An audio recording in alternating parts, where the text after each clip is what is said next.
مگر انسان عجیب مخلوق ہے کہ جب اس کا پروردگار اس کو آزماتا ہے کہ اسے عزت دیتا اور نعمت بخشتا ہے تو کہتا ہے کہ میرے پروردگار نے مجھے عزت بخشی، اور جب دوسری طرح آزماتا ہے کہ اس پر روزی تنگ کر دیتا ہے تو کہتا ہے کہ میرے پروردگار نے مجھے ذلیل کیا۔ یوں نہیں، بلکہ تم لوگ یتیم کی خاطر نہیں کرتے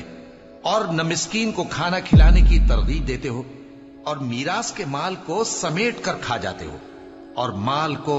بہت ہی عزیز رکھتے ہو۔ یوں نہیں،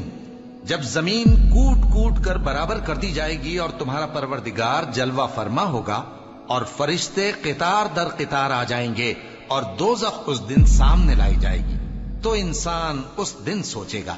مگر اب سوچنے سے اسے فائدہ کہاں مل سکے گا؟ کہے گا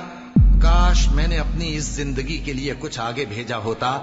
تو اس دن نہ کوئی اللہ کے عذاب کی طرح کا عذاب دے گا اور نہ کوئی اس کے جکڑنے کی طرح جکڑے گا۔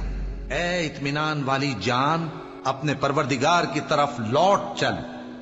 تو اس سے راضی، وہ تجھ سے راضی، سو تو میرے خاص بندوں میں شامل ہو جا اور میری بہشت میں داخل ہو۔